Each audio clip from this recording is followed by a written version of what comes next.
एक डॉक्टर की फीस।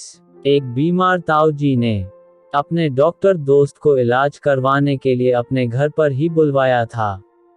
क्योंकि डॉक्टर साहब जरा मोटे थे और ताऊजी के घर की लिफ्ट खराब थी, तो लिफ्ट खराब होने के कारण वह बीमार ताऊजी के कमरे तक पहुंचते पहुंचते हांफने लगते हैं। डॉक्टर जी की हालत देखकर उन्होंने डॉक्टर को आरामदेह कुर्सी बैठने को दी और खुद बिस्तर से उठकर डॉक्टर की थकान दूर करने के लिए एक गोली देते हुए कहने लगे, इसे आप खा लीजिए, यह तुम्हें तुरंत आराम पहुंचाएगी। और बोले, तुम्हारे इस कष्ट का असली कारण अधिक भोजन है। गरिष्ठ भोजन बंद करके हरी साग सब्जियां और फल खाया करो। मैं उम्र में तुमसे दुगना बड़ा हूँ, फिर भी देखो मुझमें कितनी चुस्ती और फुर्ती है। और तुमने देखा कि मैं किस तेजी से खाट से उठ बैठ सकता हूँ। और फिर डॉक्टर साहब ने ताऊजी की चुस्ती फुर्ती की तारीफ भी की। फिर ताऊजी ने डॉक्टर जी से पूछा कि क्या वे नृत्य कर सकते हैं। तब उन्होंने रेडियो पर म्यूजिक चला दिया और खुद नाचने लगे। डॉक्टर साहब नृत्य से बेखबर थे। तब ताऊजी ने डॉक्टर महोदय को सलाह देते हुए बोले, आप प्रतिदिन कम से कम 15 से 20 मिनट तक खुशी से उछाल किया करो, तब आप भी मेरे जैसे फिट हो जाओगे। तुम डॉक्टर लोग मरीज को ऐसी सलाह बहुत देते हो जो मरीज के लिए बेकार साबित होती है। तुम एक डाकिये को घूमने फिरने के लिए कहते हो, जबकि वह घूमने फिरने में ही अपनी एनर्जी खत्म करता है। ताऊ ने बोलना जारी रखा और डॉक्टर साहब से बोले, ऐसे ही तुम मुझे लिखने के लिए मना करोगे, जबकि मैं लिखने से ही स्वस्थ रहता हूँ। और ताऊजी अपनी सलाह बात को विराम देते हुए बोले, अच्छा, अब मैंने एक लेखक होते हुए तुम्हें तुम्हारे अच्छे स्वास्थ्य के लिए इतने अच्छे से सलाह दी है, इसके लिए तुम मुझे 500 रुपये फीस के तौर पर दे सकते हो। लेखक ताऊजी के उच्च विचारों को जानकर डॉक्टर साहब ताऊजी से मुस्कुराकर बोले कि आप मेरी फीस जब देंगे तो उस समय उसमें से जो 200 रुपये बच रहे हैं उसे आप मुझे दे दो। ताऊजी ने पूछा, क्यों? तब डॉक्टर साहब ने ताऊजी को समझाते हुए बोले, क्योंकि मैंने आपको अपने मोटापे के कष्ट का नाटक करके आपको अच्छा कर दिया है। मुझे मरीज जानकर आप अपना कष्ट भूल गए और आपने मेरे कष्ट को दूर करने के प्रयास में आपने नृत्य भी किया, जिसकी वजह से अब आप ठीक हो गए हैं।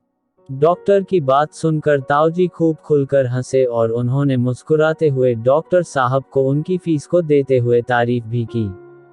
और जाते समय डॉक्टर साहब ने ताऊजी को समझाया कि आपके बॉडी पार्ट्स आपसे कब कब डरने लगते हैं और आपको चेतावनी भी देते रहते हैं, जिन्हें आप समझते हुए भी उसे ना समझ करते रहते हैं। डॉक्टर साहब ताऊजी को समझाते हुए कहते हैं कि पेट उस वक्त डरने लगता है जब आप सुबह का नाश्ता समय रहते नहीं करते। गुर्दे उस वक्त खौफ में होते हैं जब आप प्यास लगने के बाद भी पानी नहीं पीते। पित्ताशय उस वक्त परेशान होता है जब आप देर रात तक नहीं सोते और सूर्योदय से पहले नहीं उठते।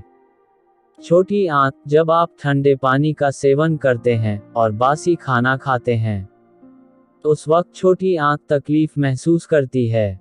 और वही बड़ी आंत में उस वक्त ज्यादा तकलीफ होती है जब आप तली हुई या मसालेदार चीजें खाते हैं। फेफड़े उस वक्त बहुत तकलीफ महसूस करते हैं जब आप धुआं, धूल, सिगरेट, बीड़ी से भरपूर हवा में सांस लेते हैं। यकृत, लीवर उस वक्त बीमार होता है जब आप बहुत तली हुई खुराक और फास्ट फूड खाते हैं। दिल उस वक्त गम में होता है जब आप ज्यादा नमकीन और कोलेस्ट्रॉल वाली चीजें खाते हैं। अग्नाशय उस समय बहुत डरता है जब आप बहुत ज्यादा मिठाई खाते हैं और जब वह फ्री में मिल रही हो तो डकार लेने के बाद भी एक पीस हो जाता है। आंखें उस वक्त घबरा जाती हैं जब आप अंधेरे में मोबाइल और कंप्यूटर पर उनकी तेज रोशनी में काम करते हैं। दिमाग उस वक्त बहुत दुखी होता है जब आप नेगेटिव सोचते हैं। अपने शरीर के हर हिस्से का ख्याल रखना चाहिए, ये अंग बाजार में नहीं मिलते हैं। दोस्तों, कहानी के नीचे आप मुझे कमेंट्स में आप अपने सुझावों के बारे में लिख सकते हैं, जिससे हम अपने मित्रों की मदद कर सकें।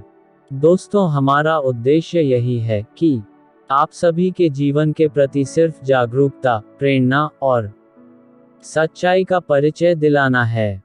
हम किसी की धार्मिक एवं सामाजिक भावनाओं को ठेस पहुंचाना हमारा उद्देश्य नहीं है। समाज में किसी भी कुप्रथा का समर्थन हम नहीं करते और ना ही करेंगे। दोस्तों, ऐसी ही सच्ची व जीवन से जुड़ी सच्ची और अच्छी जानकारियों के लिए हमारे A1 गरिमा स्टोरी चैनल को सब्सक्राइब करें और बेल घंटी को जरूर दबाएं, जिससे हम जब भी नई वीडियो डालें तो उसका नोटिफिकेशन सबसे पहले आप तक पहुंचे। धन्यवाद।